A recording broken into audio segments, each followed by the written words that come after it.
It's 1979 and you want to jump into social media. But social media is new, it didn't exist back then. Well, not exactly, but there was a form of social media and it was simply called going online. Going online meant using your computer to make a phone call to another computer in order to exchange messages. The information service CompuServe had just been introduced, and the computerized bulletin board, the BBS, had just been invented the year before, and BBSs were starting to spring up all over the place. Since there was no broadband or wireless technology, regular analog voice telephone service was used to carry the signals from your computer. In addition to phone service, you also needed an actual telephone. The most common phone you'd find in someone's home in 1979 would have been a rotary phone with a dial, and this is where the term dialing comes from.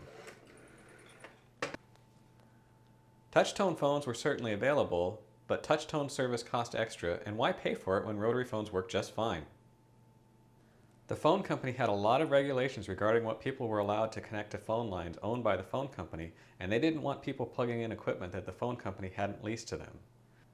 Because of that, modems didn't plug directly into the phone line and instead used something called an acoustic coupler that the handset of a telephone would be pressed into. The phone itself was something people rented from the phone company. People didn't normally own their own phones.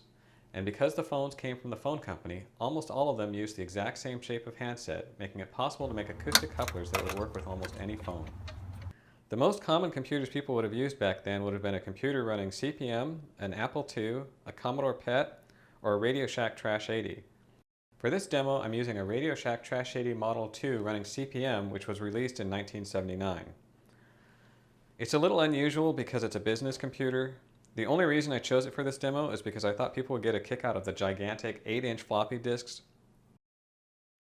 More commonly, computers were using the smaller 5¼ inch disks, but since they typically held only a few hundred kilobytes, business computers were still using the larger 8-inch disks, which could hold up to a megabyte. Alright, with all the components gathered together to go online, let's turn it on and call into the BBS.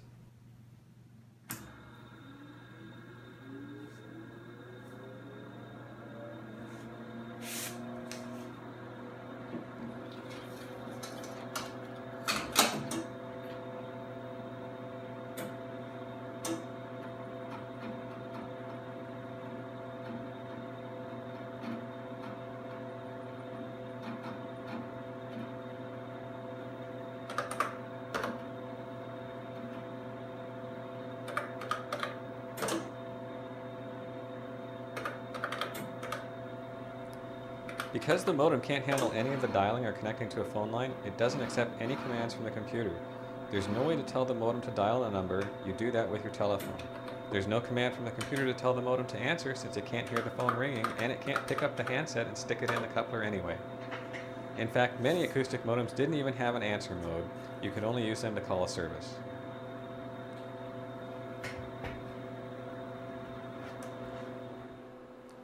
Switch on the modem and dial the BBS. 191651701. And wait for it to ring. It's ringing.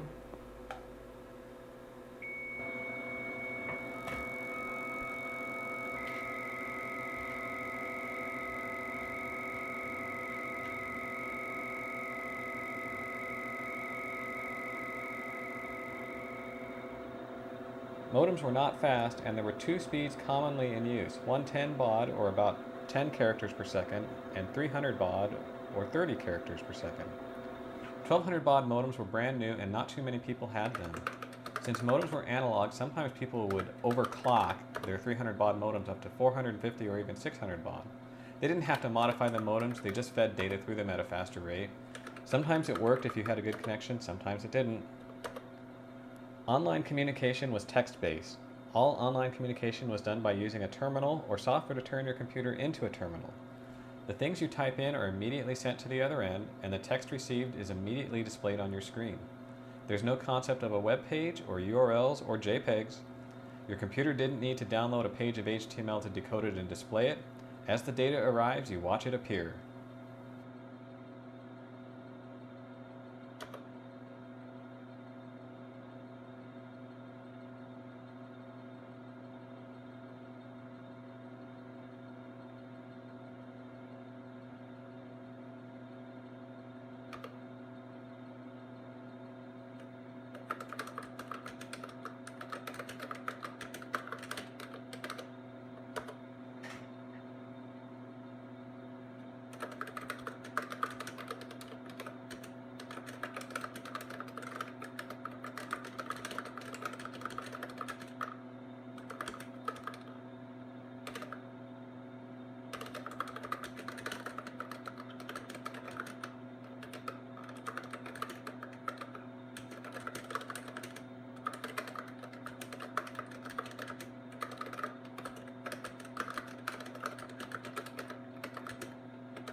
Now that the message is posted, you have to hang up so that someone else can call in and read it, maybe even reply to it.